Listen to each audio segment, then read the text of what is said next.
E aí galera, beleza? Sobre o trabalho de biologia, vamos falar aqui sobre dois temas: os caramujos invasores no Brasil e o cultivo de molusco.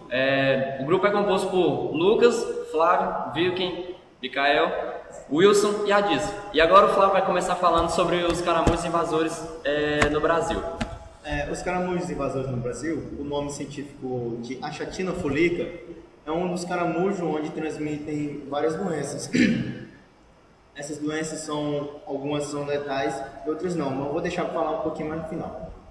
O caramujo africano Achatina fulica, também conhecido como caramujo gigante africano, ele foi trazido para o Brasil por volta da década de 80, cerca de uns 20 anos ou mais. Ele foi trazido provavelmente para substituir o escargot, que ele trouxeram ele com a intenção de fazer Um ciclo do prato. Isso, um ciclo do prato. Ou seja, eles queriam fazer uma versão mais barata do escargot, uma porção mais barata, meio que escargot pirata, digamos assim. Foi da seguinte maneira. O caramujo, como eu já falei que foi trago ao Brasil na década de 80, como foi proibida a produção do caramujo, meio que descobriram as doenças que ele causava. Não a Achatina fulica, foi da seguinte maneira: quando trouxeram a Achatina fulica para o Brasil para fazer porções, descobriram doenças e aí aí foi proibida a venda do Achatina fulica como comida.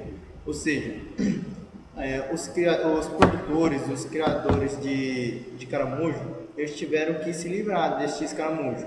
E eles fizeram da seguinte maneira: ou soltando ele na natureza, ou em terrenos baldios, ou até mesmo jogando em beiras de rio. Isso ajudou muito na propagação da espécie, que fez com que ele se espalhasse pelo Brasil todo. Uma das maneiras de você identificar o caramujo, a Achatina fulica, é pela concha dele. Ele é um caramujo com cerca de 20 centímetros de comprimento e 10 de altura. Ele pesa cerca de 200 gramas e ele tem uma concha marrom com manchas claras e alongadas. Falar um pouco sobre as doenças. Esse caramujo tem pelo menos duas doenças que é fundamental todo mundo saber. Que essas doenças, elas são um tanto letal.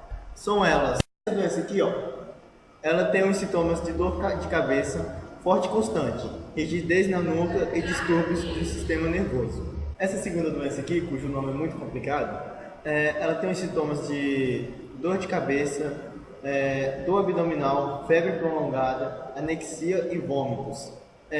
Ela causa perfuração intestinal e hemorragia abdominal. Essa doença ela é um tanto parecida com a apendicite. Ela pode ser bastante letal quando não descoberta cedo. Agora eu vou falar um pouco sobre a forma de prevenção dessas doenças. Você pode começar lavando bem as hortaliças, as verduras e frutas com água corrente, ou até mesmo deixando ela de molho cerca de 15 minutos a 30 minutos. Você pode também adicionar a essa água sanitária, que ela tem um efeito meio que antibacteriante, que ela meio que limpa a água, tem um efeito parecido com o do cloro. Você também pode adicionar vinagre à água, que o vinagre ele também faz o efeito, ele é muito bom.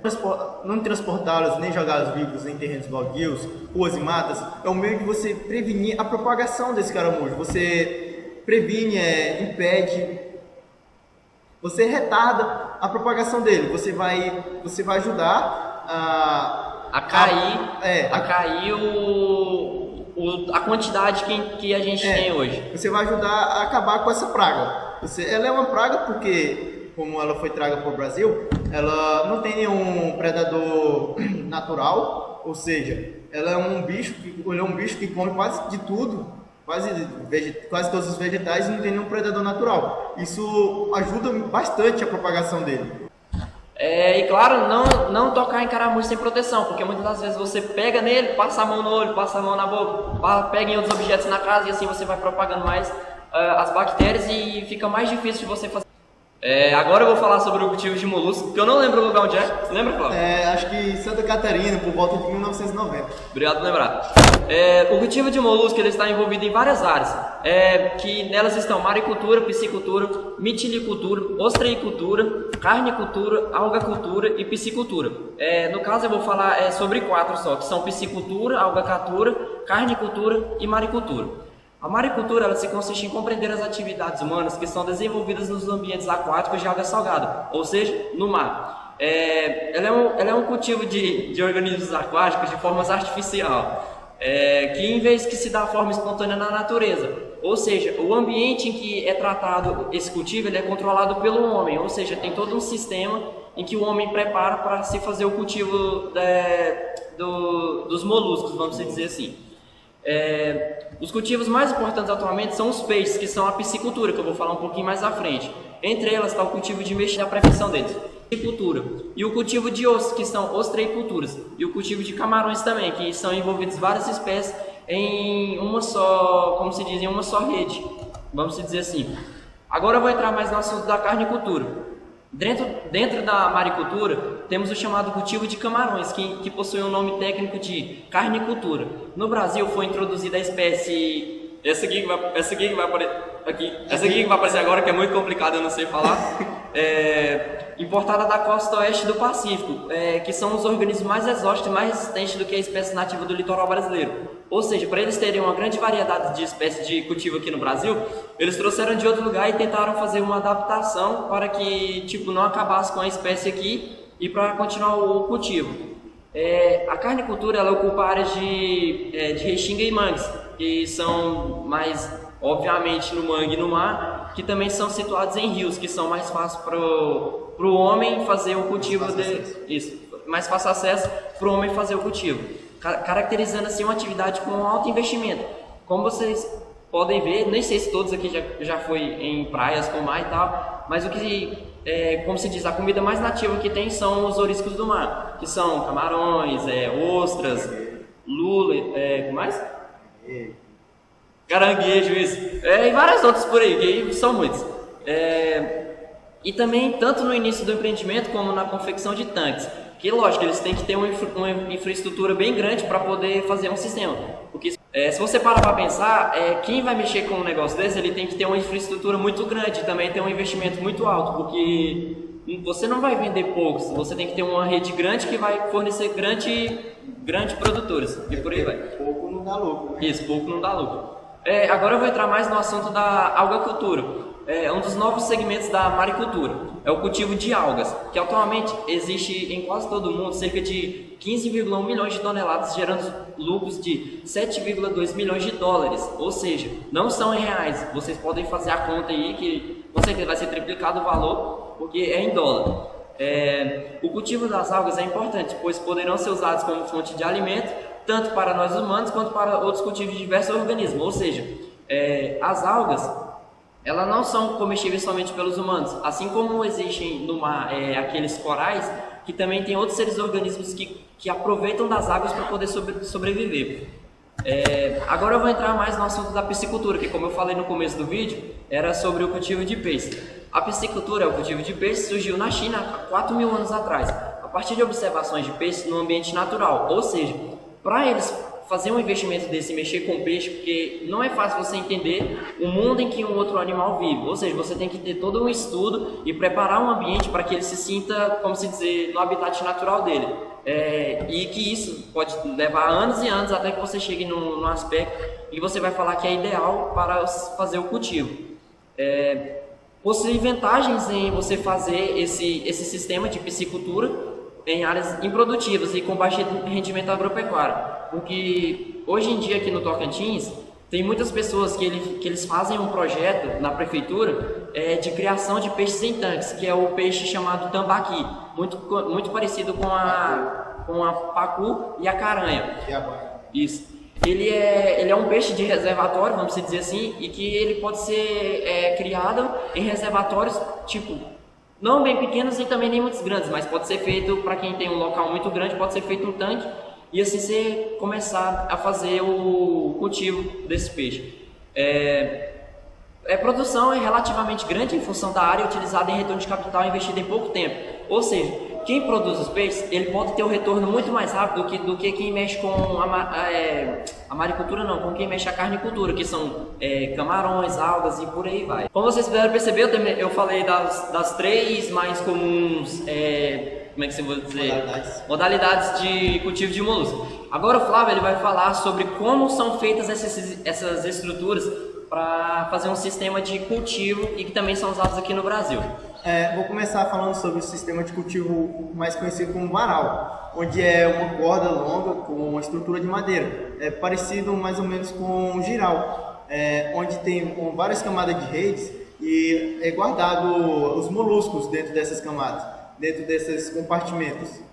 O sistema é tipo um tambor e que dentro dele tem várias camadas e onde ficam armazenados os moluscos. E também são suspensos da água, eles ficam um pouco para fora. Um pouco fora da água. Tipo essas imagens.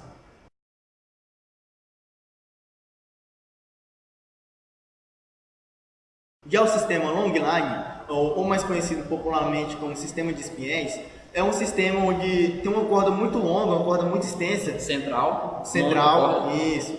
Onde tem vários sistemas, compartimentos que ficam pendurados sobre elas, a cerca de 1 metro, 1,5 metro do outro. E esses compartimentos, esse sistema é uma corda parecida com, como já falei, com um espinhel, onde segura o sistema de redes.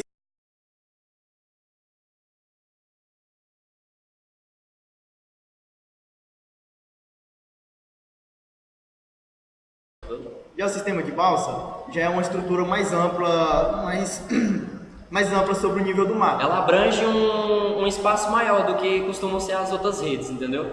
Ela é uma estrutura também de madeira, onde tem várias boias que apoiam que sustentam essa estrutura.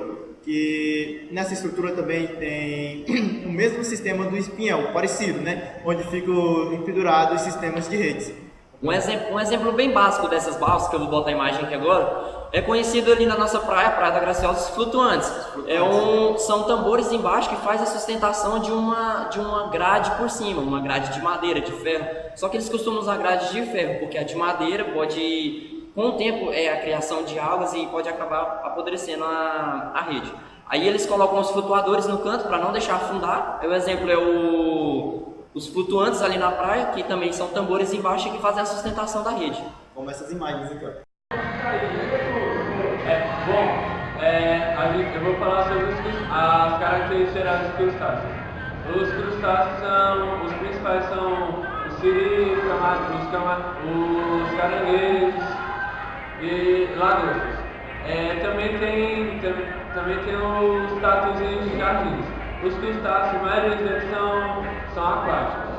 Tirando um, que é o tatuzinho de jardim, o tatuzinho de jardim vive em ambiente terrestre, mas também em ambiente bem úmido. A lagosta, o siri e o caranguejo têm uma peça chamada cefalatório, que é a cabeça e o abdômen tudo junto. Alguns deles, inclusive a lagosta e o camarão siri, têm 5 patas, tudo acoplado no cefalatório. As 2 primeiras são tipo a agulha, que ajuda eles na captura de alimentos e sua defesa.